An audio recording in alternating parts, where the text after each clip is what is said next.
Okay, greetings everyone. I saw most of you yesterday, but it's very nice to see you all again. I always feel so privileged because it's so nice to come home. Some people don't like to come home, but I love to come home. Yeah. Let's say a prayer and then we can begin. Heavenly Father, Divine Mother, Friend, beloved God, Jesus Christ, Babaji Krishna, Lahiri Mahashaya, Swami Sri Yukteswar, beloved Master, Paramhansa Yogananda, Saints of all religions, dearest friend, Swami Kriyananda, humbly we bow to you all, with deepest gratitude. We thank you for the privilege of this life, of being disciples, of having community, and for the great opportunity to serve your work. We are your children. Awaken us in thy light. Om. Peace. Amen. We have lots of guests from outside. Sundara, Gloria, and Netri are here taking care of Nanda Devi, who's recovering in the house. So, and Brian, you know. So anyway, Andrea, we have lots of people from everywhere. It's nice that you all are here. I realized it just is completely trivial, not related to why we're here tonight, but this house that I've been living in that has really become an extension of the Stanford Hospital among other services that it does. I actually realized that I had a real desire in my life that I'd almost forgotten about, to have a big house that a lot of people could just come in. It was sort of this like bohemian picture that I always had, except my house was much bigger and I had servants. You'll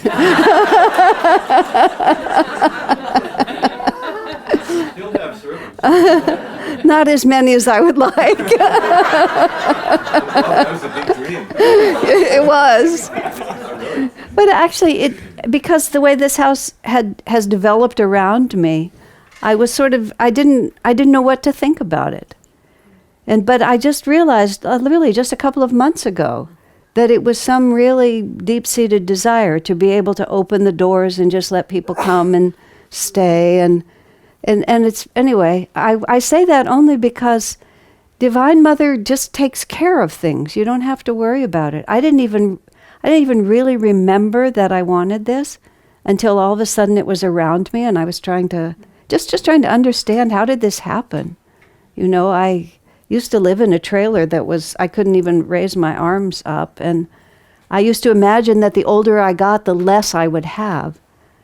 So, you know, just to find myself for a long time living alone, although I seldom live alone in this house anymore, but just, it was such a surprise to me. But then way back somewhere, you know, it's very, just Divine Mother will, if you keep your eye on the main prize, it all works out. All right, so this is a very happy night. I don't think I can do that anymore because of my knee. Because I have this project that I've been working on forever that you all heard about a few months ago and heard my long, agonizing karmic tale. It's all had a happy ending, which is I finally, just after this last 3-month cycle, somewhere in the middle of it, I panicked and thought it was going to take me 6 more months, but it didn't. I just stayed with it, and then one day I really felt that I'd finished this book. And I felt so, like when you just do the best you can and you know you have, then there's such an extremely impersonal feeling about it. And so it took me, when I finished, I had this thought in my mind. I finished about a week before I had to come back here, or before I was due here. And I had this idea that immediately I would gather all the photographs for it from the different people who had photographs there, and that by the time I came home, I'd have all the photographs, the whole thing would be done. So like I finished one evening, and the next morning I was with over at Lakshmi's house and at Durga's house looking at all these pictures, and I did that for about 36 hours. And then I realized I was absolutely exhausted, and I just was almost crazed at that point, and I didn't know what to do with myself. I thought if Polestar had still been there, I might have gotten on a plane, but I couldn't do it. So I just realized I just needed a break. So I went over to Lakshmi's and I got 6 novels. I've always been a great fiction reader, but somehow for a number of years I had stopped reading fiction. Somehow when I started working on this book, I couldn't do that. And I still read for recreation, but I read mostly historical biographies, just pretty much what I was doing. So I lay on the couch in the house that I had there for about 3 days and just read these marvelously trivial novels that were, well written and entertaining. And after 3 days I got up and I just felt done. But it was sort of like, it's like the whole thing ended. It's just the creative process, the business of being a disciple, of working on things. I exited from the project, and when I got up, it was like my grown child, the book. Mm-hmm. It's like it's raised, and now it's gone out, and it's just going to have its life. And I still have a lot of work to do because a few people are reading it, and they're all sending me little suggestions. Welcome suggestions at my request. But nonetheless, so I'm going to be busy. I'm not really free. I'm going to be busy for a few more months. And Karen is helping a lot with picking pictures, and Dambar and Manisha in Portland are doing a serious editorial review, and Manisha has an incredible eye for detail. I thought Dambar was good, but he's kind of a novice compared to his wife. She does it professionally, actually, so she's really good. So it's a huge project still, because the manuscript is 700 pages. But I just think it's the story that has to be told, and I feel really comfortable that I've done it. It was especially these last few months, but actually for the last year, ever since I went into seclusion, which is more than a year. This time I was up near Ananda village at Bharavi's house. Thank you, Bharavi, forever. She lives in Los Angeles, and it's sort of like a retreat house up near Ananda village on Robinson Road, a big, beautiful house that I had all to myself. Had 6 bedrooms, just me. I kind of camped in the corner. And 5 acres of land, and I would just walk this little route around the land. And just, Swami and I were in the house, just working on the book, and I know when Narayani was here, she told some stories about how exactly Swami was guiding her. I mean, that's exactly what happened. Same thing. I mean, we would just, every time I would step outside of what he wanted me to do, it would become very clear in a short period of time that I wasn't going to get away with it. I would wake up in the morning, or I would wake up in the night, or I'd be taking a walk, and sentences would be in my mind, even single words. At one point, I used the adjective irresponsible for something, which was not a word that Swami had used to describe it, but I don't even remember now what it was. Every morning I woke up with the word irresponsible in my head, and I actually heard him tell me, I never said that, Asha. I said, yes, sir, but it applies, it works. No, actually it doesn't. I mean, it was really conversation like that specific. And everything that wasn't exactly, to the letter of what it was supposed to be, it would just bother me and keep coming back. I was very loyal to time through the whole book, and then there was this one great phrase that was from the 80s, but it fit really well here in the 70s. That took me about 3 weeks. I kept insisting. And then there was one phrase that wasn't quite finished, and I couldn't figure out what he actually meant. And then just finally I said, Swami, this is a very important concept. What did you actually mean? And then, just like that, it was in my head. And I knew what he meant to say, and, I was able to add the last word that made it clear. Because a lot of times when you verbalize something, the meaning is clear without you having to say it, but when you write it, you have to say it. My most fun conversation with him was, I came up with this clever phrase. I actually believe I referred to something called the compass of attunement, which I thought was pretty clever. Except if you actually think about it, it doesn't mean anything. Because attunement isn't really the compass. Attunement is like the magnetic force that draws the needle of the compass. You know, if you really think. And I kept leaving it in, and he kept telling me that I should take it out. And I kept telling him that I really liked it. We actually had a conversation that was so real that we were both laughing.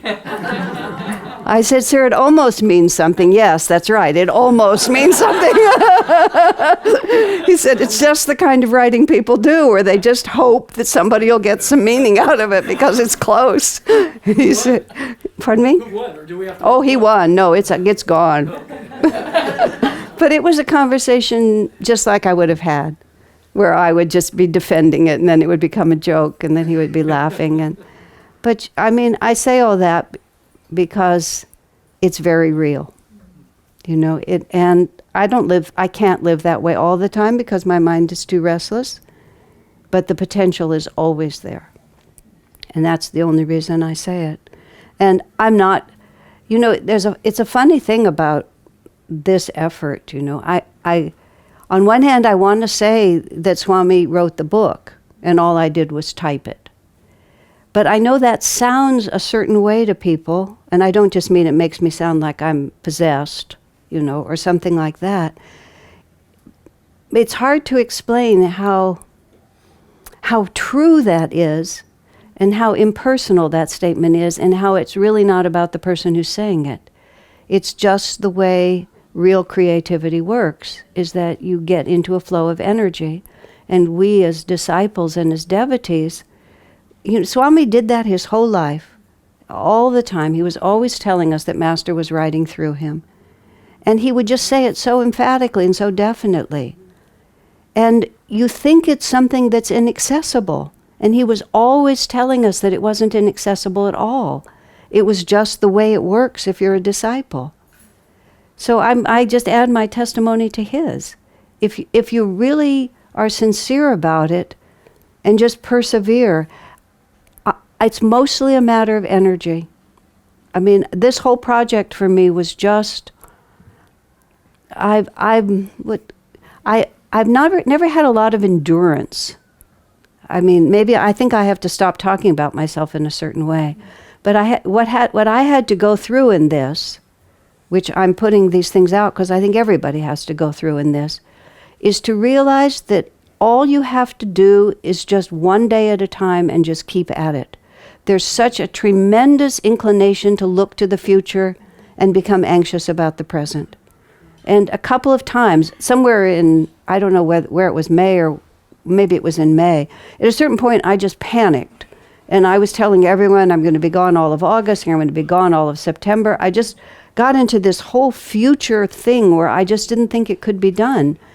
But it was really just a panic. It didn't have anything to do. Actually, it finished right on the anticipated schedule, almost to the day. But it was more like I allowed myself to worry, you know, instead of to trust. And even if it had been August and September, that wasn't even the point. The point was, we do our part, God does his. And, you know, that's 100% of it. And we all have much more strength than we know because they're all just hovering around waiting to help us. You know, whatever the story is, it doesn't matter. This was my particular sadhana because when we talked before, writing for me, you know, was my edge. Everybody has an edge. And the things that you can do well don't matter to you because they're not growth. They're service, but they're not growth. And then everybody has an edge where they grow. And whatever it might be, it doesn't have to have any public picture. You know, it can be not having your own home. It can be not having enough money. It can be not having the relationship you want, or you're not having children, anything. But there's always going to be an edge where you're Karma will convince you you have to suffer and that God's not really going to help you. And then there's a tendency to lower your energy and give up. But I'm living proof that if you don't, you can get through it. So I don't have anything else to say. I am one happy little devotee. That's about all I can say. It's very satisfying to be just before my 71st birthday, to really just feel like I did something I was supposed to do. So I'm celebrating. It's, and pretty much right on schedule. I figured that by the time I was 72, I would have this book in my hand, which will be sometime this coming year. It'll be in our hands. The other thing, there's a few other things I would say before I'm just going to read you a chapter. Let me think for just a second. I really felt all the time that I was living with Swamiji that he was showing me something really important. And what he was showing me was what Ananda is and what Ananda should be, and giving me a picture of how to keep of what it would be to keep it in tune, And when I go through this book, and for a few of the people who've read it, and some of the people who've read it are my peers who have lived through it and then know a lot, and others who have read it are people who came much later, and the next generation who really don't know anything about it. And on both sides of it, it seems to be doing exactly what I hoped it would do. The feedback I'm getting is exactly what I prayed the feedback would be, which is to understand who Swami was, how he was thinking, and how it relates to our present reality. Just filling in that historical gap. And I really felt from the very beginning that was my responsibility. Very early on, that when I was with Swamiji, I was talking about him, at a time when it just wasn't being done as much because it was also informal, but I was always explaining to everybody what he was doing and standing up for him in a certain way. And that's sort of what this book is. It's not a mainstream book. It's not, I don't think it's going to go really popular. I call it a bhakti bio, but it's not a breathless one. It's not a bliss bunny bio, but it's, from the beginning, it's biased in the favor. I write an author's note at the beginning, and I just say right away, this is written by someone who loves and respects this man. This is not, there's no effort here to say this is neutral. This is a first-hand account of the person who has completely defined my whole life. But by the grace of God, Swami guided me to write it so that it's objective. I have a point of view, but I don't hammer it. I just put the facts in front of people. You've heard some of it already. That's how Swami trained me repeatedly. Don't tell people how they should feel. Just tell them what the situation is and let them draw their own conclusions. That's the tendency, is to say, and then it was so wonderful, and then it was so inspiring, and I've never really seen anything like it before. It was so great, and aren't we lucky? That's what I want to say, but it's better to just leave it. So I'm very pleased with it, and people are taking it the way they should. The title I have is sort of neutral, and it's been suggested to me that another title might be better. So I'm going to open myself up to suggestions, but not right this minute. Yeah, I've been calling it The Life and Legacy of Swami Kriyananda just because that's what it was, and that told me that was the working title. When I was feeling I absolutely needed a title and I was walking around, the title that came to me was Swami Kriyananda, Disciple of Paramhansa Yogananda, Free in Thy Joy, which I liked. It's been pointed out to me that it doesn't really tell people what the book is about. And, really explanatory titles are really popular. So people have suggested something that's more dynamic and less passive. So if some inspiration comes to anybody, please just pass it on. And even if you think it's not perfect, pass it on anyway, because it might spark something else. I really don't know. So that's about all that I need to say. Any questions or thoughts? Because I was just going to read to you. Yeah. This may be a silly thing, but did you actually hear Swami's voice? Well, no, I didn't. But I did. Okay. Yeah. I mean, all of you know. It's not so unusual. He speaks to everyone. Master speaks to us. Swami speaks to us. He really does. All of a sudden, you just know. It's thought transference. I mean, I'm sure people also have auditory things, but when we were laughing about the compass of attunement, I could hear his laughter, but I couldn't hear his laughter. It wasn't auditory, but it was present. It was just so present. You could just feel it. I get a thought, like maybe I'll be talking to Master, and then I get a thought. Exactly. Where did that come from? Right. No, that's exactly right. It's very specific if you're very tuned in. That's all I can say. I want to say that just flatly, but I don't want it to accrue to me in any way because I don't feel it that way. It's just a fact. When I get into water, I float. It's just a fact. Yeah. Okay, anything else?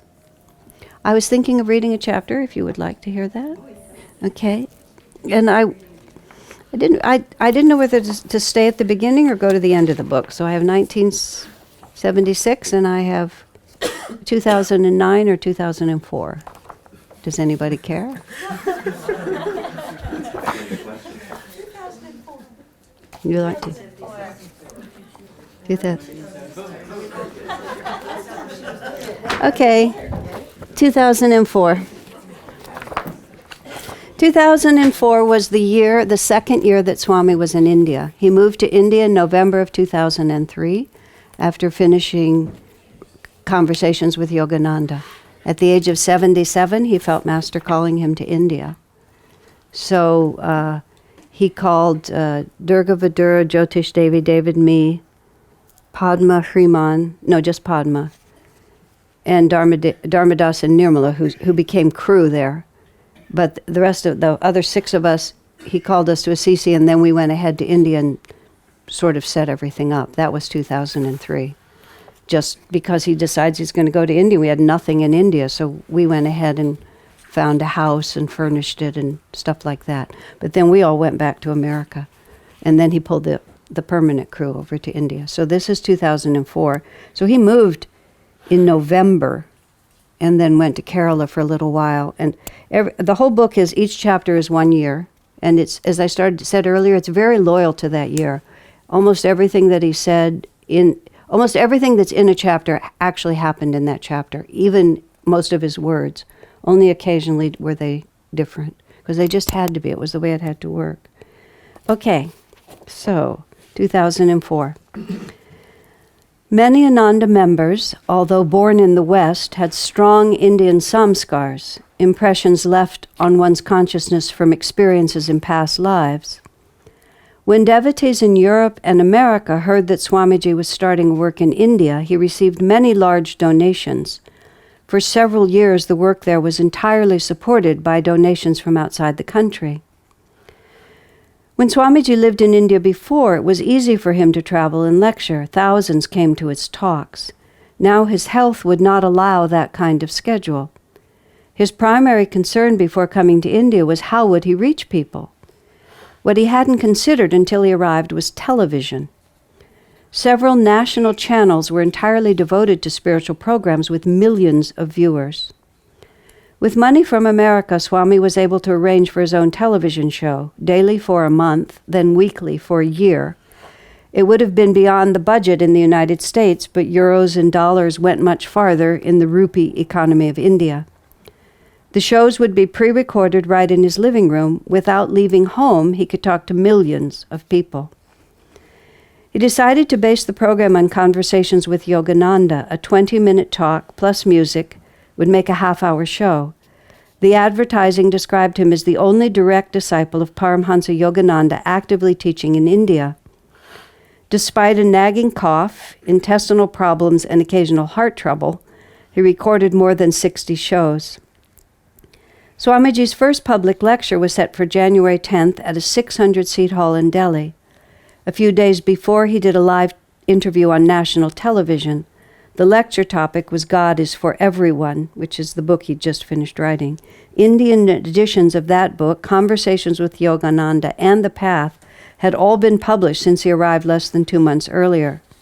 He'd also made posters of some of his photographs, paired with words from the Secret series. Color printing, too expensive in America, was easily affordable in India. Books and posters were a good start in developing their own sources of income. For the lecture, the auditorium was completely filled with people standing in the back and sitting in the aisles. With the Ananda singers, Swamiji sang peace, chanted some Sanskrit verses, then spoke for an hour. He said, India is now copying the West in its values, but that won't last long. India is the guru of the world. You have to reclaim your destiny. He was interrupted at that point by thunderous applause, which went on for some minutes. India is not a culture. It is a vibration, a spiritual understanding of life, Swami said.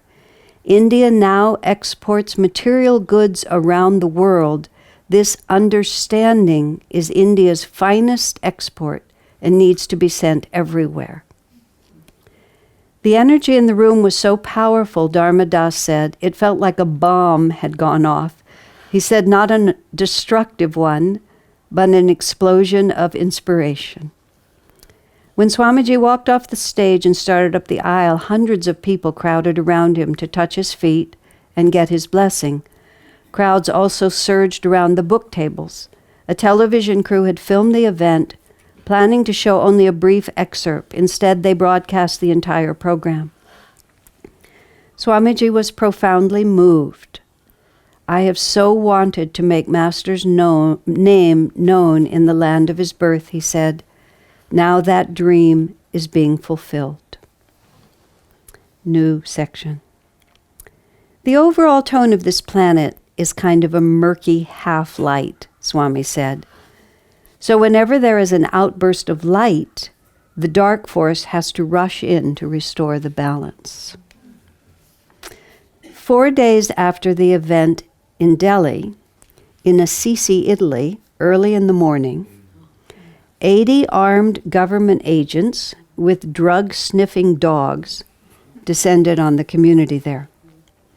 Several years earlier, a man had filed a lawsuit against the Assisi community, the usual charges of abuse by the cult. He was mentally unbalanced and had made a career of filing lawsuits. Ours was just one of many, including several against his own family. The case had dragged on, but didn't seem to pose much of a threat. Now something had energized it. Was it support from our self-styled enemies in America? Many of the charges were the same. Was it persecution by the Catholic Church? We were not the only small religious group to be targeted. It was impossible to know.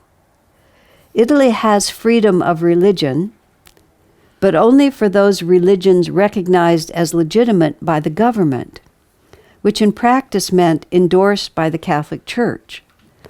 Buddhism had recently gained legal status, but before that, there was only one recognized religion. Surprise, surprise, the Catholic Church. Everything else, including Ananda, was an association and therefore not protected by law. When we faced the same ludicrous charges in America, it was a civil matter, serious for sure, but only a matter of money. In Italy, these were criminal charges. The same laws used to break up the mafia were now being directed at Ananda. The government agents had a list of 9 accused. They spent an entire day with their dogs systematically searching the homes and offices of the accused and also most of the public buildings, looking for drugs, pornography, evidence of prostitution, enslavement, or money laundering. After searching one house for more than 2 hours and finding nothing but vitamins and religious books, the agent said in exasperation, "All you people seem to do is pray and meditate." Police power in Italy far exceeded what Americans were used to. The agents confiscated every computer and all the money they could find. Then they froze the bank accounts. Arjuna was in India, and suddenly he couldn't use either his debit or his credit card because his wife Shivani was one of the accused. The media knew about the raid as soon as it started. Perhaps they'd even been tipped off in advance. All across the country, lurid allegations against Ananda appeared on the front page of newspapers and as the lead story on radio and television. Fortunately, media in Italy has a greater sense of fair play than America, and maybe it's required by law. I think the law requires that they be more fair. And after 12 years of litigation, we knew how to respond. The truth is, Karen and David Gamow were in Italy, and they knew how to respond. Yeah. Italy, like India, runs on personal relationships. We had many influential friends and immediately activated that network.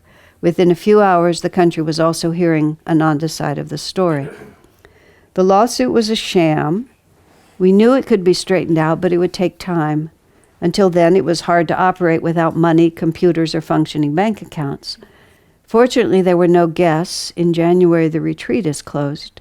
We found out the phones were tapped, and having no idea what comments might be considered evidence, communication was complicated.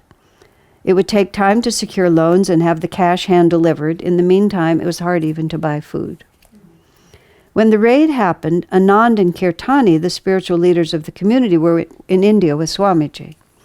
With Dharmadas, Nirmala, and Leela, they were recording a CD of Swamiji's songs and also singing them for the television shows being filmed in the living room. Ananda and Kirtani started making plans to return immediately to Assisi. Swamiji, however, was not concerned. People were rising to the challenge, he said, and handling things well. No need to rush back. It was going to be a long process, and they would be home soon enough. He advised them to meet persecution with a calm and cheerful attitude. Persecution was finding Swamiji in India also. YSS, which is SRF in India, YSS had called the television station airing his shows, saying Swamiji was not a legitimate disciple and the program should be canceled. The station manager was outraged that they would try to interfere with his programming. Undeterred, YSS tried the same ploy with one of our Indian publishers and got the same response. How dare you meddle in my business? Swami said, I sprinkle persecution on my breakfast cereal these days, he said. New section. For a few months in winter, Delhi is cold and damp and foggy. Electricity, especially in Gurgaon, was intermittent, so most people had propane generators. Fumes from the generators got trapped in the fog, making the already polluted air worse. We didn't have our systems together, so often the house had no heat or electricity. They were all living in one big house at that time, Swami on the top floor. Swamiji decided to take a break in Goa. The weather there was perfect, the hotel was beautiful, but he became ill with bronchitis, which strained his heart, and his extremities began to swell. When he returned home, it got worse. He lived alone on the top floor of the house. Dharmadas put in a buzzer that sounded in their room one floor down. At 3:30 a.m. it went off. Swamiji was having great difficulty breathing. He took heart medication and tried extra oxygen, but nothing helped. They called the doctor, then an ambulance. It was 3 flights of narrow, twisting stairs down to the street.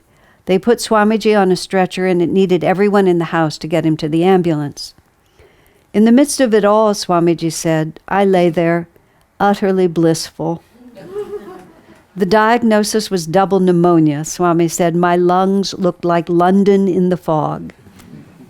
He stayed in the hospital for a few days. The staff was very attentive, but someone from Ananda was always there with him too. Lakshman wrote, I stayed overnight with Swamiji in the hospital. He was so cheery and chatty, you'd never have guessed that he wasn't feeling great. It was a superb object lesson in how, if you want to be happy, you simply determine to be happy, independent of circumstances. When Swamiji was still far from recovered, one of his doctors, instead of offering help, asked for help. The doctor said, I believe in yoga principles and I do practice a few pranayams, but I am beset by material worries. I have a son in college overseas. How can I fulfill my responsibilities without sometimes cutting corners ethically? Later, Swamiji said, I could see in his eyes the evidence of his inner struggle. So many people in India and in the West face the same dilemma. Swami lay awake much of the night thinking about it. The next day he started dictating to his secretary the introduction to a series of lessons, Material Success Through Yoga Principles. He had planned to go to Italy for Master's Mahasamadhi in March, but the doctor said he was far too weak to travel. Just as well, Swami said, I can stay here and work on the lessons. Now, back to Italy. On March 2nd, the police came again to Ananda Assisi, this time with guns drawn and their faces covered by black masks. They had come to arrest the accused.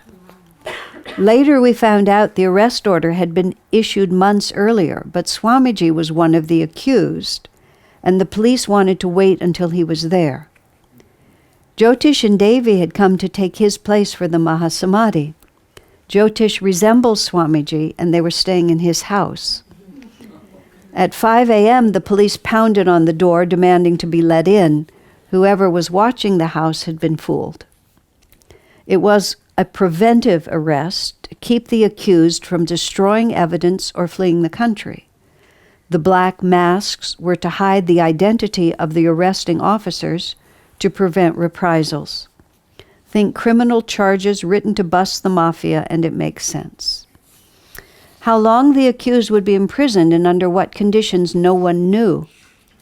Anand, Kirtani, Shivani, and 6 others were taken. The jail was in the nearby town of Perugia.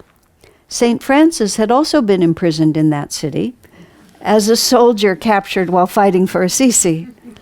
Being imprisoned helped him become a saint.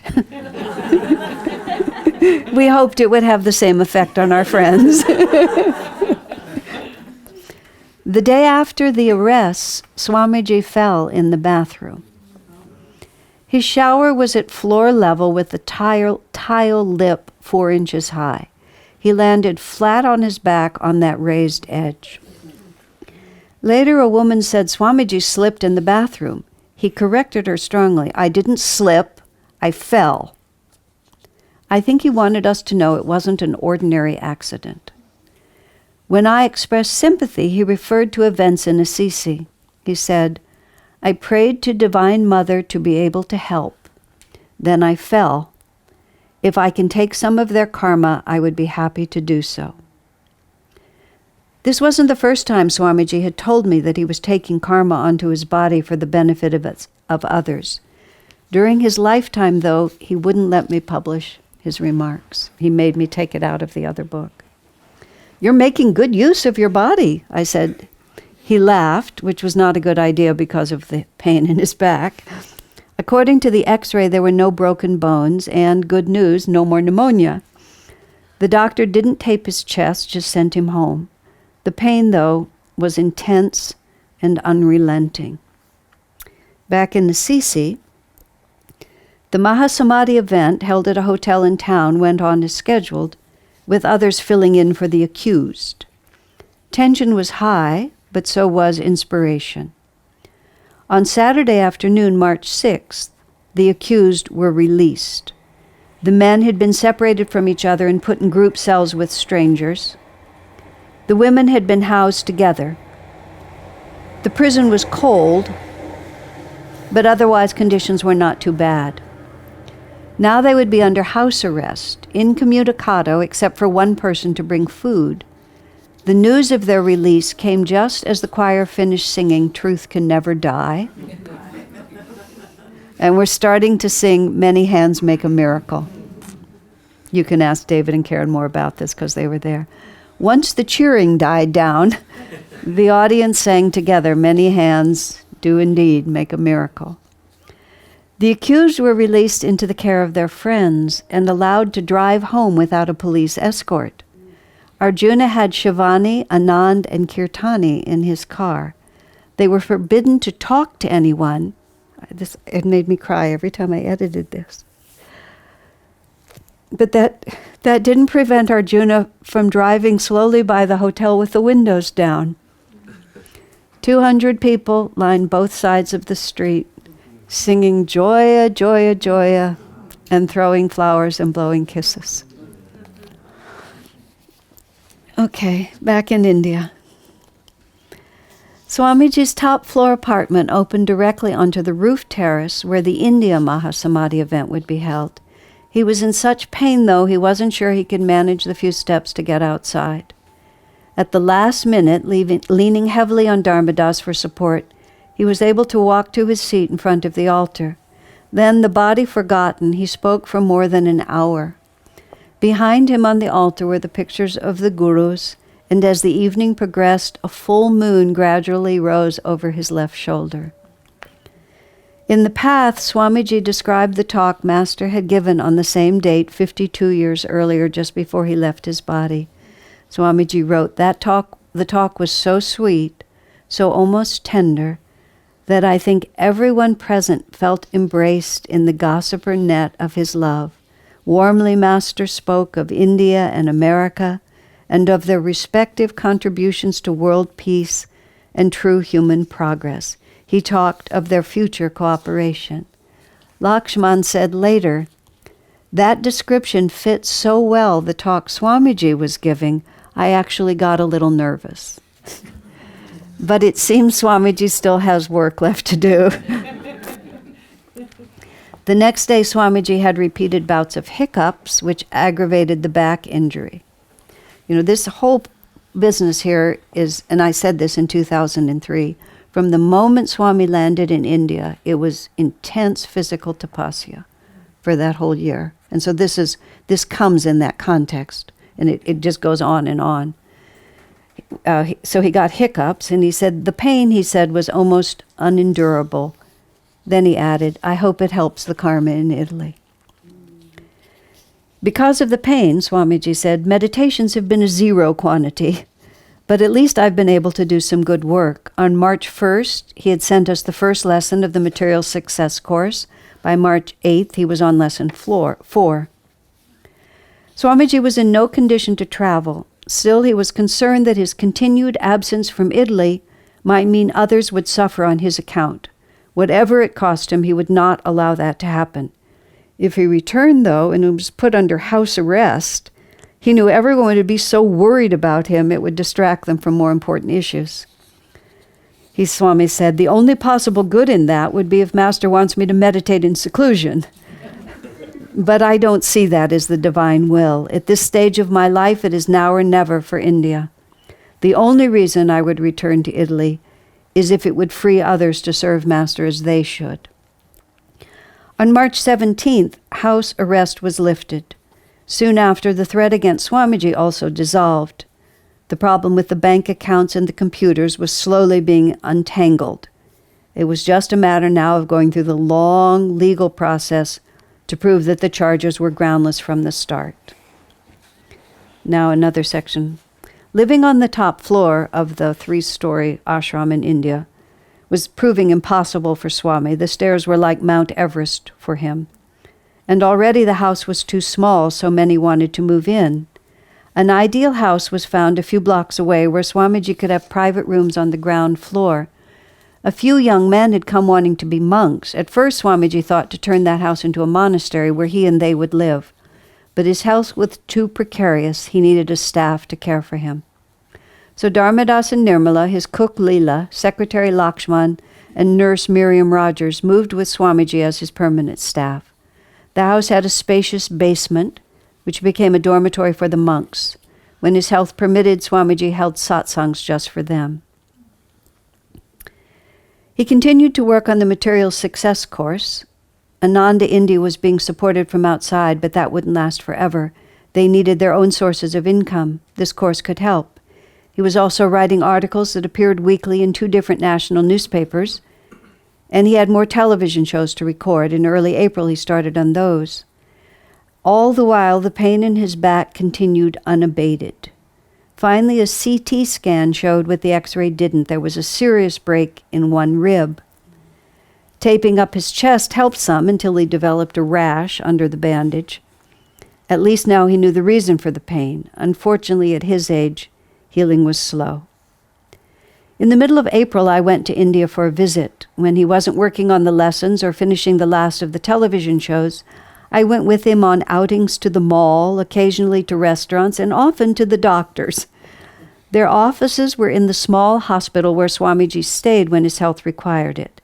It was simple, informal, with up-to-date technology, but on a very human scale. When the doctor decided he wanted a CT scan, we all walked over to that department. Swamiji lay down on the table. The doctor stood behind the technician and watched on the screen as it happened. Then we all trooped back to the office to talk about it. Because of his television show, when Swamiji went out, many people recognized him. They would pranam, touch his feet, then often spend a few minutes expressing their appreciation and gratitude to him for coming to India. Swamiji had asked me to bring 2 high-quality Bose speakers from America. He was very pleased with the recording Dharmadas, Nirmala, Anand, Kirtani, and Leela had made of his songs, and often listened to it. When Dharmadas got the speakers working, he put on that CD. Swamiji was lying on his bed in the next room. When the music started, he wasn't wearing his hearing aids. He said, "I can always tell when a recording is high fidelity, even when I can't actually hear the sounds." He says, "It makes me realize that music is more than sound." Interesting. I told him about a deaf woman I had read about who played percussion with the symphony orchestra. She performed barefoot, her feet wide apart, firmly planted on the ground, and one way she got the music was the vibrations coming through the floor. Swamiji came out of the bedroom and sat in his recliner listening to the music. Occasionally the muscles around the broken rib would spasm and his blissful smile would be briefly interrupted by a look of intense pain. Miriam set up an infrared pad and gave him some medication. Swami said, "The recording is perfect. The rhythms are just right. The guitar is right. You've picked up all the nuances of each song." We had to grow as people first, Dharmadas said, in order to be able to sing the music the way it is meant to be sung. Whether it was the medicine, the heating pad, the music, or our prayers, the spasms gradually stopped. Swami said, "I think I have a few more years left. There is so much that I can do here in India. Both my parents and all my grandparents lived till their mid-80s. Hip, hip, hooray, was our undignified but heartfelt response. A few days later, Swamiji was again in crisis. The muscle spasms had returned, and his body was retaining fluid to the point where his limbs were swollen. This was a sign of congestive heart failure, which sounds dire and is, if left unchecked. This wasn't the first time it had happened. The only solution was to go to the hospital where he could rest and get appropriate treatment. Swamiji's mood was blissful, and when Miriam told him it was time to go to the hospital, the ensuing conversation was humorous. I quote from a letter I wrote at the time. It was only 9 p.m., and Swami said there was no point in going to the hospital at such a convenient hour. The tradition was to wait at least until 2 a.m. so everyone would be inconvenienced. He objected also to the unpleasant taxi ride. Nirmala said, "We can call an ambulance," which meant a van with a bed inside, and it cost $15.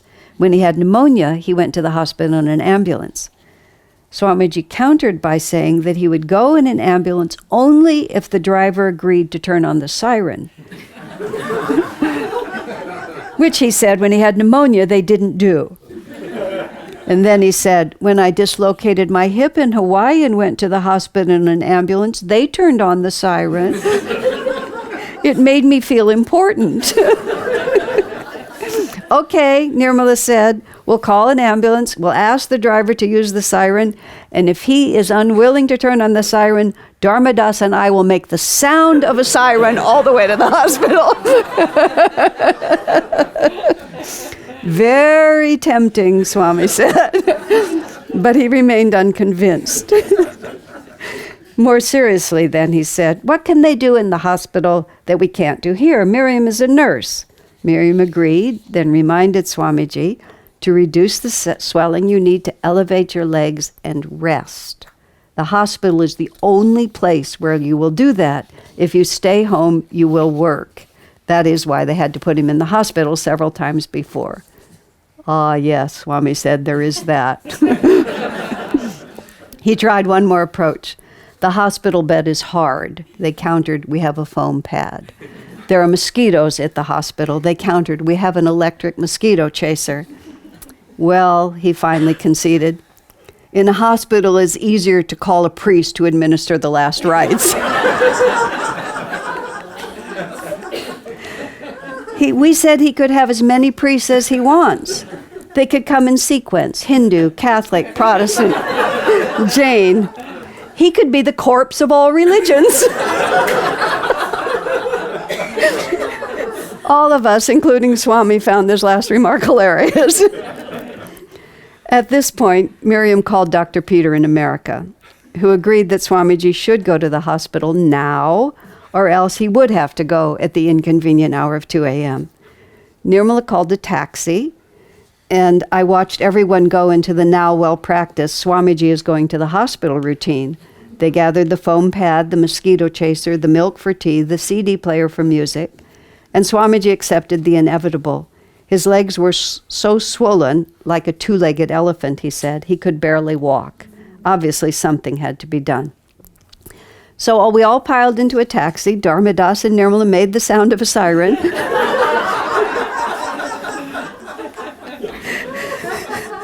When we arrived at the hospital, the staff and Swamiji greeted each other like old friends. Miriam told them which tests were needed according to Dr. Peter, and we all hung around Swamiji while the technicians did the work. When they took him to his room, Swamiji expressed surprise. I'm usually in room 221. He told the nurse, as if to the concierge of a favorite hotel. This night they wanted him across from the nurse's station so they could monitor his conditions. Swamiji's veins are difficult to access, and for half an hour a nurse poked him without result. In a conversational tone, he said to her, "You remind me of Torquemada," referring to the Italian monk who tortured people. It was a joke. She didn't get it, but we did. They brought an extra bed in so Dharmadas could stay the night. At 11 p.m. when we left, Swamiji was sitting up in bed, clad in an orange t-shirt. His body was frail. He looked very tired, but his eyes glowed with the Spirit of God. Then very quietly he said, "So the tapasya continues." We'd still been in a jovial mood, but his remark brought the room to silence. A silence resonant with the spirit of surrender to God and service to Guru. Okay, now new section. Now that the arrest ban was lifted, Swamiji made plans to go to Italy for his birthday and stay until the hot season was over in India. Then he took another fall. He didn't go down hard, but it was enough to wrench his back just when the rib was finally healing. Travel was now out of the question. I said, "It must be difficult to be in a body that doesn't respond to your will." "No, it is not," Swamiji said emphatically. He strictly adhered to Master's dictum, "What comes of itself, let it come," and wanted to see the same attitude from all of us. Then he added sweetly, "I've had a good run." He wasn't speaking of health. He was talking about serving Master. In India, that meant one physical crisis after another. He said, "Tapasya is good karma. It's a way to gain spiritual power for great success." Early in the morning of May 19th, Swamiji's 78th birthday, he rang the bell that called Dharmadas and Nirmala. He felt weak, dizzy, and nauseous. His whole body was trembling. The weather had been consistently over 100 degrees, and Miriam quickly diagnosed severe dehydration. Because of the congestive heart failure, it was hard for his body to deal with fluids. It was a very thin line between too much and too little. Soon it was off to the hospital again, in an ambulance this time, with Miriam and Nirmala to keep him company, and a driver who used the siren whenever he wanted to run a red light. Despite the fact that he was gravely ill, Swamiji was in high spirits. Nirmala said, "I doubt if there has ever been so much laughter inside that ambulance." At the hospital, the festive mood continued. He made jokes, took phone calls, read emails. At one point, he even sang a Negro spiritual that he had been thinking about.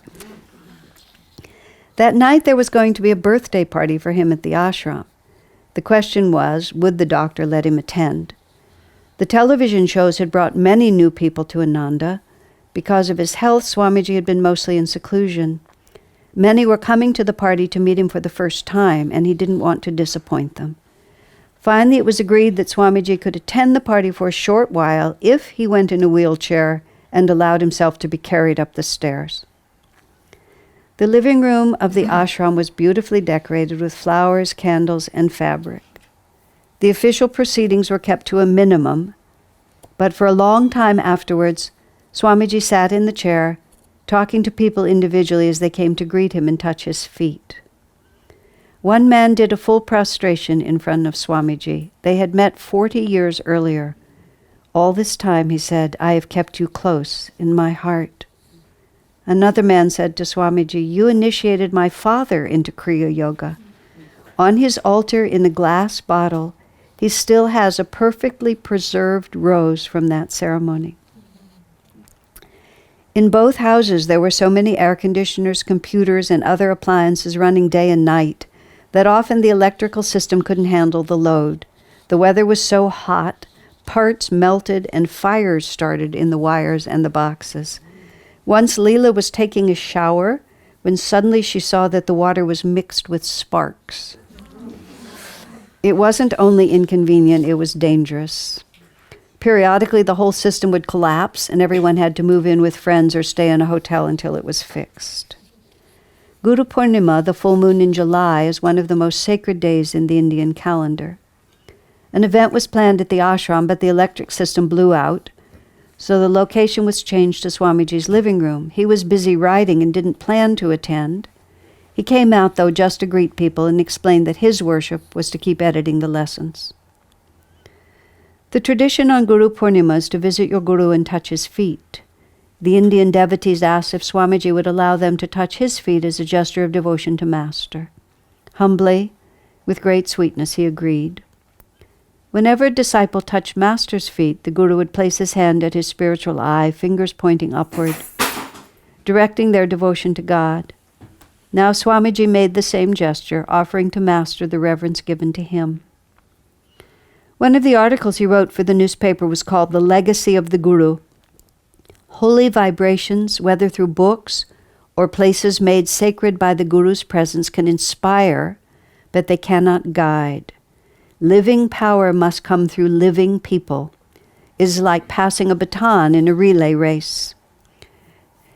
A mistake often made, Swami continues to write, is to assume established structures, because stable and outwardly imposing, have more power to uplift than mere fallible human beings. Yet human beings are alive. If they have been infused with the Guru's power, only they can transmit his actual power to others. In this way, high spiritual vibrations can be passed down through generations of disciples and create a spiritual legacy that may last for centuries. Swamiji had already appointed Jyotish as his spiritual successor. He said, when I leave this world, someone has to be looked up to as Master's representative. And it must be someone humble, sincere, and inspiring, without the need for any laudatory words from me. Such a person is Jyotish. The position naturally included many organizational responsibilities, most of which Jyotish had already assumed. Far more important, though, was his role as a living example of Master's ideals. Swamiji said, Master himself set us the highest possible example, yet see how that example has already been distorted. Certain disciples, even among those who lived with him, present Master now as excessively disciplinarian, sectarian, or merely cute. Worst of all, his words and his example have been distorted or taken out of all reasonable context to make it seem as if Dayamata and Dayamata alone, as the president of SRF, is the only standard bearer for everything Master did or taught. What makes Ananda so convincing is that in all our communities there are so many wonderful living examples of Master's teachings. But if we leave it only on that level, that many people can serve as examples, gradually, over time, clarity would be lost. The example would become diffused. What is needed is always to have, in the position of overall spiritual director, one person who personifies Master's ideals. The example would not be limited to that one person, but from that person, the example can spread out. Very interesting. Okay, going on. The next big public event for Swamiji was July 18 at Siri Fort in Delhi, in a hall holding 2,000. It would also be the launch of the original autobiography of a yogi, just released from the newly formed Ananda Publications, India. The venue was a long taxi ride from home, so Swamiji moved the day before to a nearby hotel. He sent an email to community leaders in America and Europe. With this important event coming up tomorrow, it seems Ananda's traditions won't be broken. I'm not at all well. I'd be more concerned if there hadn't been so many times when I really didn't think I'd have the strength to give a talk, and then, sometimes just when I've stood up to lecture, all the strength I needed was given to me in abundance. No one in the audience had any idea how much in doubt my ability to speak had been until that moment. This time, though, is worse than any time I can remember, though that may just be nature's way of keeping me going. I went downstairs to a shop in the lobby of the hotel. Coming back, I walked a few feet, then couldn't go any farther. I sat for a while, then proceeded another short distance, then had to rest again. Finally, with help, I made it to my room where I collapsed on the bed. I seriously think this climate will kill me sooner or later. My only concern is that I be able to finish my work. These lessons are part of what I hope to get finished in the building of our headquarters and a retreat facility and a community and a school and 2 monasteries. That's quite a list, especially in view of my present condition. Tomorrow evening, though, when the program begins, I'll probably be bursting with energy. And he was. The hall was filled to capacity and beyond. Many were turned away. Swamiji told the audience, India is the great power left in the soil by the ancient rishis. Try to feel beyond the modern influences to the spiritual power that is here. Sanatan Dharma is the greatest religion in the world. I don't mean Hinduism, but Sanatan Dharma, eternal truth, the religion of the ancient rishis. The pujas, chants, and ceremonies, all these are superficial. Don't think the gods and goddesses are going to do it for you. Go within to find out who you are. You are one with the Great One who is the universe. I love to speak in India because your hearts are open.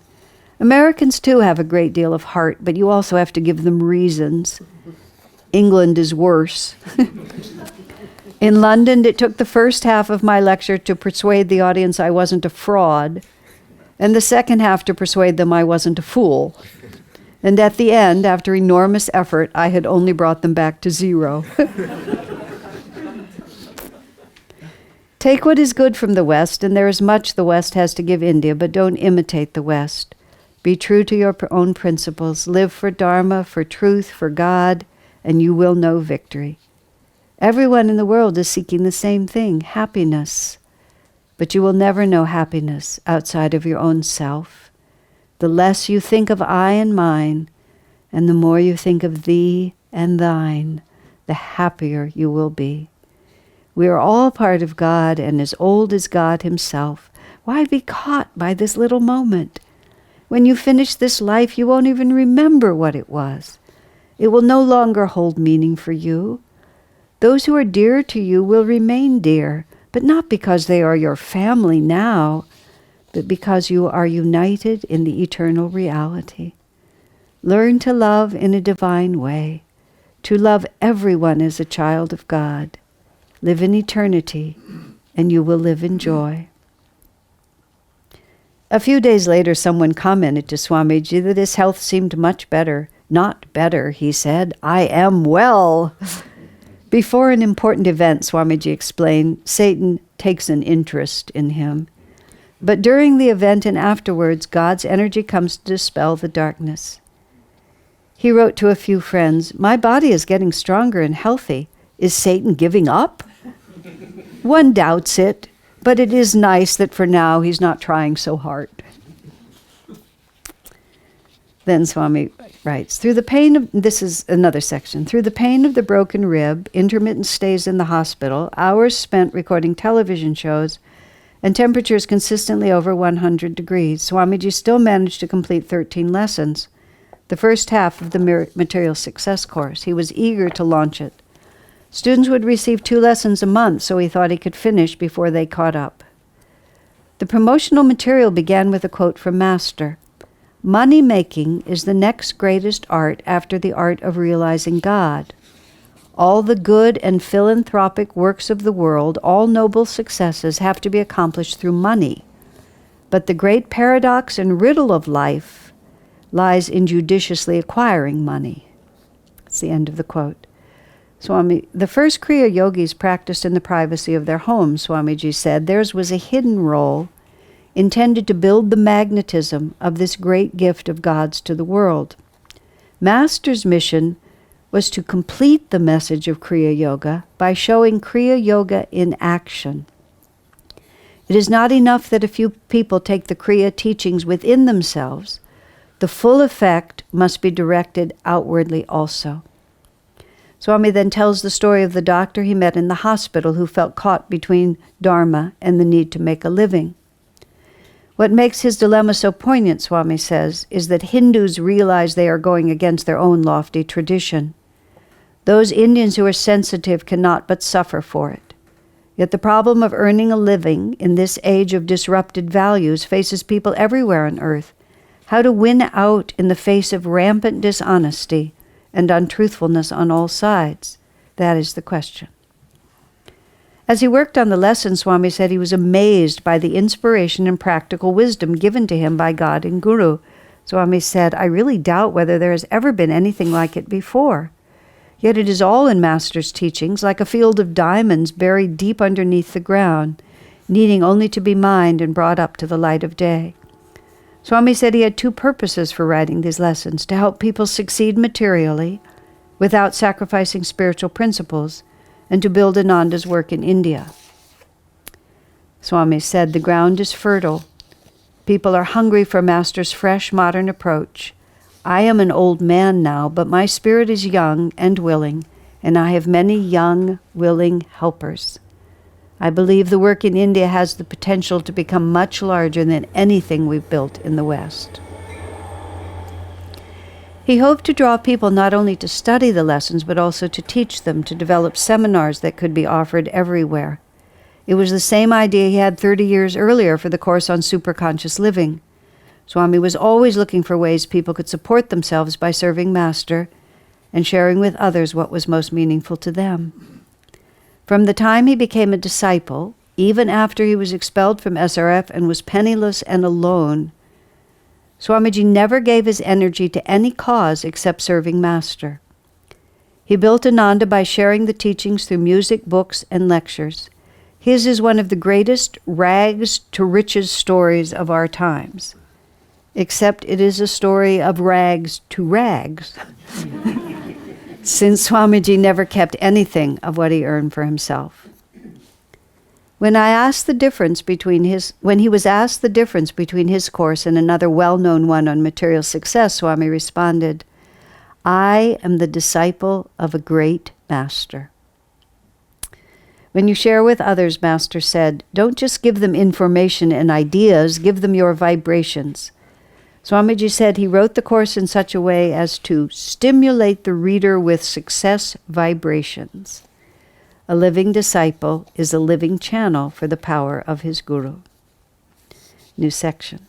Seeing the thousands of people who came to the shopping malls in Gurgaon, Swami thought it would be ideal for us to have a small shop in one of them. It would put us in contact with just the kind of people we were trying to reach. Educated, English-speaking, open to new ways of thinking and living. In one day in the mall, we could talk to more people than we could in a month if we waited for them to find our ashram. So in September, Swamiji cut the ribbon on a beautiful new store on the Metropolitan Mall called Kalyani Kalpataru, the wishing tree. A newspaper report of the ribbon-cutting ceremony said the wishing tree is different from other stores as their motive is not primarily to make money, but to provide inspiring products that help their customers actualize joy in their lives and establish new and positive habits. Swamiji said, I feel the masters are extremely pleased with all that we are doing, the lessons, the television programs, and now the shop in the mall. Swamiji's television show, A Way to Awakening, was doing very well, but it would be far more effective if it could air every day rather than just once a week. So arrangements were made with 2 stations to show it daily, one in the morning, one in the evening, both at prime times.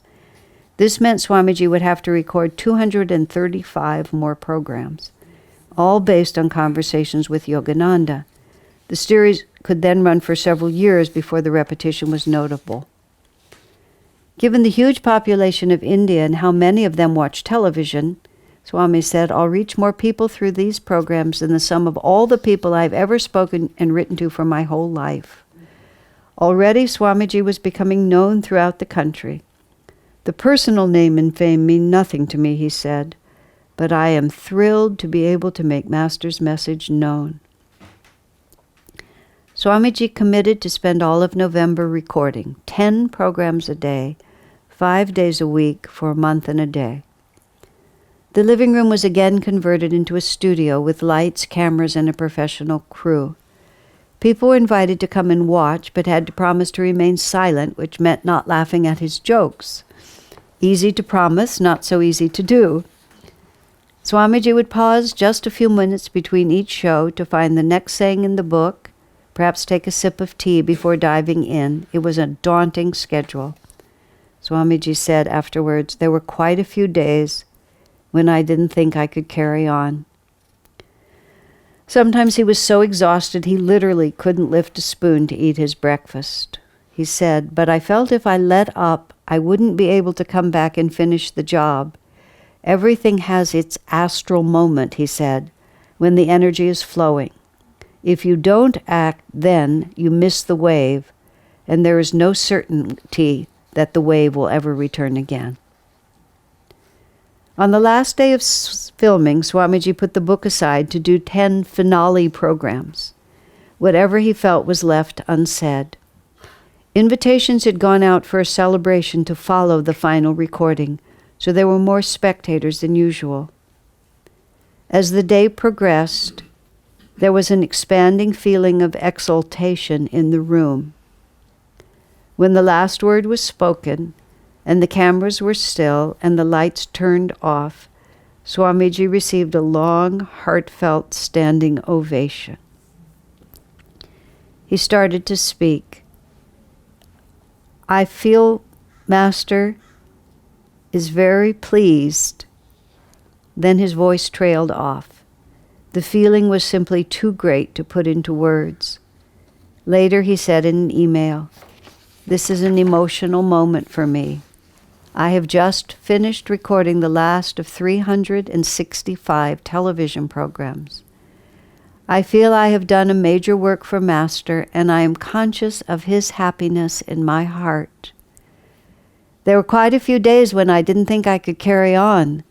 This last day was especially difficult for me, maybe the relief of being at the end.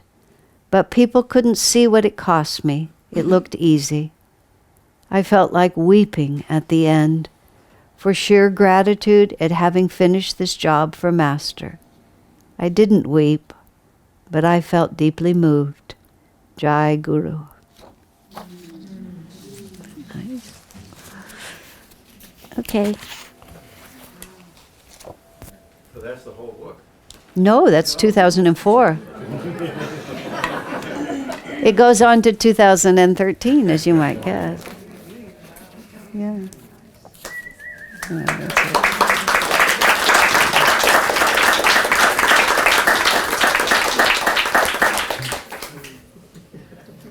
The true author sits behind me. Yeah, I think it's going to be very helpful to people. Yeah. Just think how much happened. You know, it just, there he, you know, this whole thing, he moved, I mean, this was he'd been in India less than a year at this point when he finished all those television programs, because he came in the end of November and, you know, and he And Master was not known in India. It's, the rest of the book, we talk about that. Master wasn't known until Swami went on television. And then Master became known, just like that.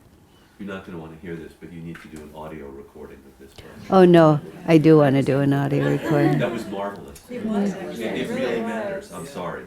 No, I want to do an audio recording. The recording it is easier for me. Somebody has to edit it, but I will. I'll do the whole thing all the way through.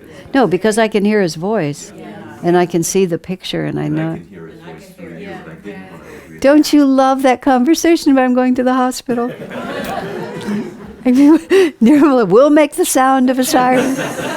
Very tempting, he said. All this, his body's swelling up with, he's having congestive heart failure, and it's somewhere in there. I have from Dr. Peter talking about, he said when he had to treat Swami, he said, I don't mean to be disrespectful, but I had to treat him like a veterinarian without any input from the patient because he just had no normal relationship to his body. And he said he was listening to Swami's heart when it was terribly, erratic. And Swami says, did you hear that, Peter? He said, did you hear that rhythm? He said, but it's so unusual. I don't think any composer, classical or modern, could do anything with it. And Peter said, I was afraid he would die from a heart attack. Anyway, it was quite something. India's when his health really went to pieces, and he just took it out in his body. Yeah. He said about that pain it was later, it was a different pain in his back.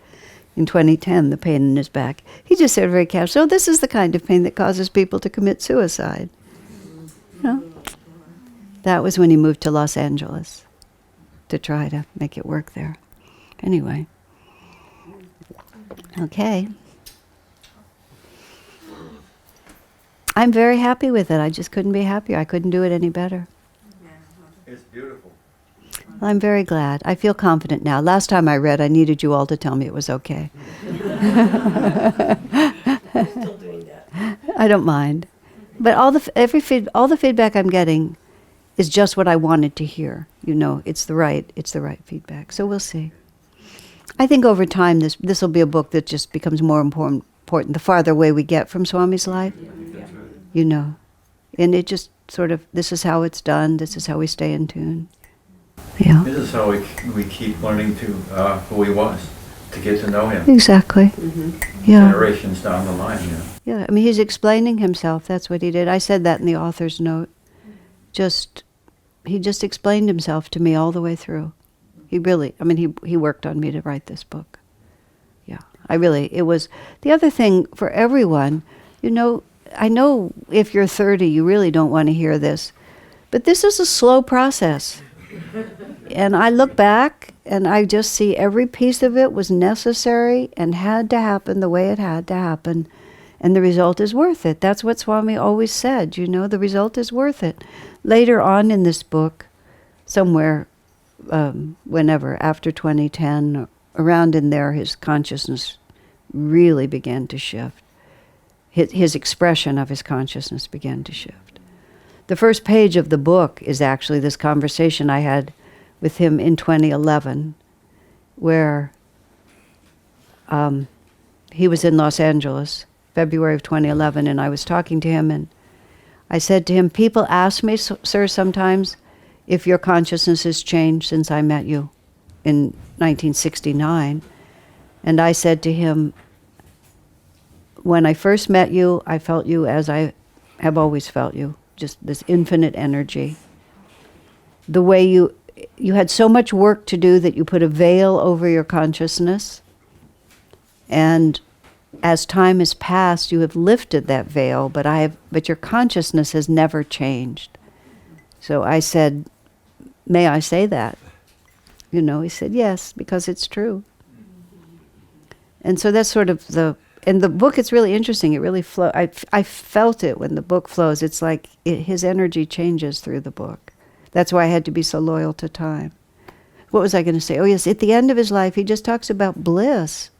He says, so many people get bitter when they get old. Don't they understand that life is nothing but bliss? You know, just very heartfelt.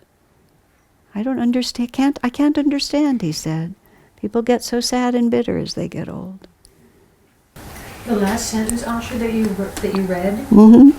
I was thinking that might reflect how you felt when you finished the book. I did. Did you? A lot of different times. I mean, I got through it every time I got the accused out of jail and had them drive by that place. I lost it repeatedly. I mean, really, some days were just really, really soggy. Just, you know, It's what I love about the framework of your book. It's like a timeline that will help all the other stories that will be told. They fit into that framework. And there's so many. Everybody will have all these things to. This little tiny piece here will just explode into amazing stories of how someone was maybe affected by Swami that, in a way, are not part of this book. it can't be And because, there are yeah, thousands of those kinds of thousands. stories. I sit here and I see Lahari and Biraj back there, and I know that, you know, you watched it. I helicopter in and out, so I saw lots of things, but you were there, thinking of you all in Assisi, and I just go over it in 3 paragraphs, and you have a whole story about it. Ran the wishing tree for people who don't know. Yeah. And Karen and I could write 200 pages on the scene in Italy. And people will probably, but I'm excited partly because not even for the history so much, but there's all that influence of Swami in a very inspiring personal way on all the people, those stories that you told some of in your previous book. There's like thousands of those to be told, and that will be incredible. Well, I think it's appropriate. It's appropriate that what St. John said at the end of his gospel. If all the stories could be told, not all the books in the world could hold them. You know, some of us were talking. Swami conducted an extensive email correspondence, constantly. I mean, there are people all over the planet with whom he was in very continuous contact. I mean, we don't even have any idea. No one person anywhere even knows who those people are, and in multiple languages. You know, just and some person has this whole other relationship with him, and almost no one else even knows. It can never be known. That doesn't even count what's being projected through the ether. This is just what you can hold in your hand. So it's great fun. We're at the beginning of something pretty nifty. We have really good karma. And I'm not sure. Anyway, I got through the SRF part. I think all that went really well. So I think Swami just told me how much to say. It's a lot in there because it's an important tapasya. 12 years of litigation was a big story. But I feel really pleased. It has to be told. There's just no other way. It completely defined Swami's life, and it completely defined Ananda. But I think I got the lesson in without overburdening the reader. Yeah. It's not a pretty story. There's just no way around it. But we all did a lot of tapasya to make Ananda happen. Ananda is not a then or now. It's not a place that you take from. It's a place that you give to. That's what makes it great. You receive, but you receive because you give. You don't receive because you come to get. And I think it just helps people to realize that if it's going, what makes it vibrant is rising to meet the challenge. You know, our 12 years of litigation protected spiritual freedom for non-traditional religions in America. We set the precedent because many generic terms were being copyrighted by individual groups and being taken out of use, and our case broke that. And in Italy, in the end, spoiler alert here, in the end they changed the law in Italy because the judge redefined what constitutes a religion. So therefore, I mean, I didn't include all of it, but he basically declared it preposterous to have the Catholic Church define what religion is, and defined religion in such a way that all the alternative groups were suddenly now religions, which gave them protection. It was one of those clever things that people can do, where they seemed to have it but didn't have it. But he changed the law. Took them 7 years and 5 years? 7 years and hundreds of thousands of euros. Did it go into the millions for them? No, they couldn't go close to the millions, so they just went as far as they could go. They didn't have an active suit against them. Their plaintiff was himself mentally unbalanced, and he was single. They didn't have an organization like we do. The state was paying for the prosecution. Oh, the not state. plaintiff, because it was criminal. Oh, that's right. It was criminal. But lawyers in Italy don't make anything like what lawyers in America make, so the whole thing was much less expensive. And in the end, Swami went to court in Italy and got to speak. Yeah, it's That's another chapter. spoiler alert.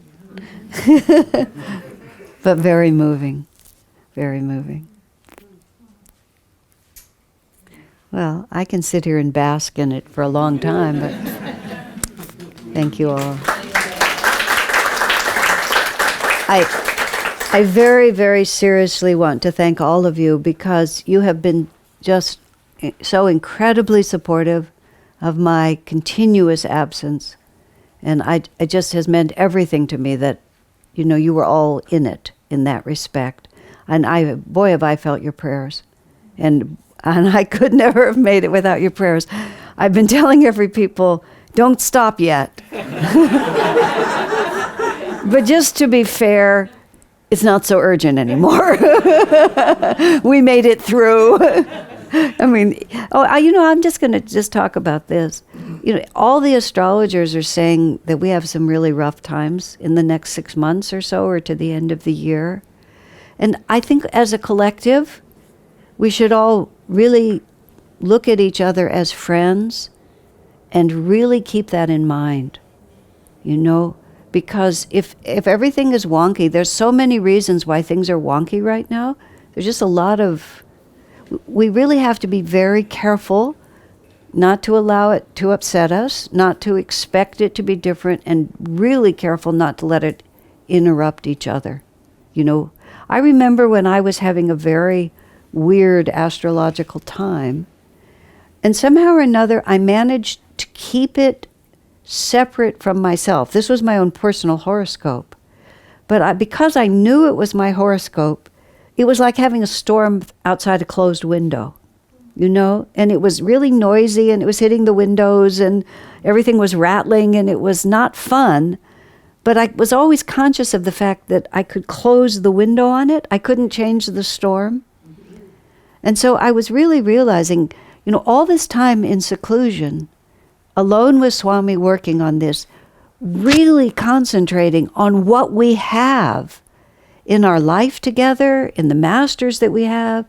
I mean, we are so powerful and so just completely outside anything that's going on the planet. We're just another species. We might as well be somewhere completely else. We really are. But the thing is, we have power in that. And I don't mean power to conquer, because God is doing what he wants with this world. But we are the solution.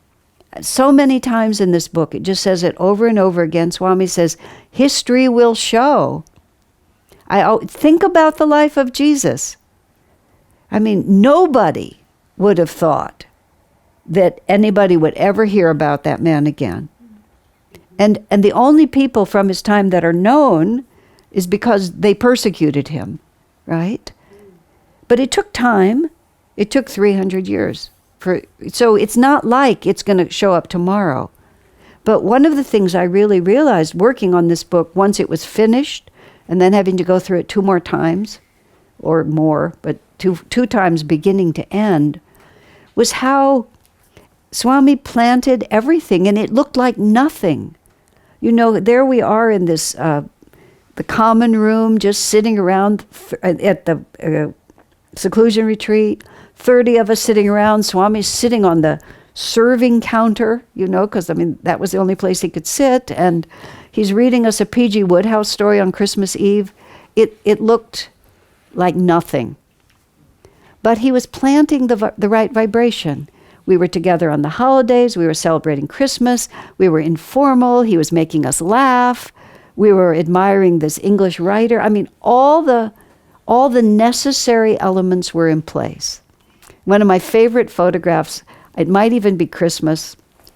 We have set this plate for Swami. Maybe I've told you this. I thought it was a mason jar, but I saw it again. It was like a soda bottle. There's a soda bottle right here with this daisy stuck in it like this. And it was like, oh, we decorated. It was a special occasion. We're going to make it really pretty. But we had zero money. Somebody pulled that off a bush and emptied out the vinegar and stuck the thing in it. But all the seeds were there. And he just started all that in the late 60s. And just every year we'd add a layer to it. And everything just began to look more and more like it was supposed to look. But it was just year by year. And the way we did it was we didn't quit. And the other way we did it, we had so much fun. Oh my God, we had fun. Lakshmi and I visited a lot with Lakshmi, who was my pre-Ananda friend. It was because of her that I met Swami. We've been friends forever. And she has the photo archive. I was supposed to be looking for my book. We spent 4 hours just, starting at the beginning when we were both there, and we just relived everything. And it was so funky. Funky, I don't know how to make the word funky, And it just didn't look like anything that Swami would go to India and have 2,000 people and, come to the Siri Ford event, and he would be on television every day. It wasn't, you couldn't see it, but it was all there. And so here we are. This is what I'm trying to say. Here we are. And this is a very fine line. If we get the slightest bit of a fat head about this, it's never going to work. And that's why when I asked Swami, what's Ananda's mission? He said, to have fun. Because joy is the key. But if we keep being joyful and keep having fun, like, we did with the Yogananda Fest and just everything that happens, we're doing great. But it might get a little hairier, especially as I start in the next 6 months, if things are tough. All we have to do is just quietly and steadily keep doing what we're supposed to be doing, which also means to love each other, to be strong in the face of what may be ensuing chaos, to really understand, as I was saying yesterday in church, that the only way to fight darkness is with light. And to any extent that we give into it, either in our own anxieties, which God knows there's a lot of reasons. I know, there's been a lot of, Amar and Chidambar have had a very interesting cycle of time, and that's just one small part of it with just so much stuff happening. There's a big storm outside the window, but we are the antidote. How many times did Master say over and over, there will be hard times, terrible hard times, but the purpose is to bring people to God, and the purpose is to bring people to self-realization. He came to do it, Swami came to help him, and we came to help Swami. It seemed like a good idea at the time. Okay? So, I really feel that, I'm fired up with it because I've lived through it, but this is now. It's not then, it's now. And this is our job now. So let's be real nice to each other and let's help each other. And when we start getting a little freaked out, which we inevitably will, if not this year, then next year, and if not next year, the year after, we are living in really interesting times. I was trying to explain to Shurjo, Shurjo, whose mother gave him that name because he actually grew up in India, what it means to many of us in America to see so many of our traditions suddenly getting very confused. For those of us who have any relationship to that, people from other cultures who are not as accustomed as we are to the pride we take in our reality don't really quite understand what that does to us. And we just have expectations about how things are going to go, but there's no guarantee that anything will continue. If we're going to actually transition from Kali to Dwapara, I bet it's going to look different. And if we're actually going to have the kinds of troubles that Master predicted, I bet they're going to look like troubles. But the good news for us is we came for this. And we're the solution. And what can happen to us? We lose everything, but we always have each other as long as we keep each other. So that's just the most important thing. If you see your brothers and your sisters looking a little wan around the edges, let's take an extra moment to bless them. Okay, fair enough? Fair enough. Yeah. All right. Okay. God bless you all. Thank you for coming. Okay.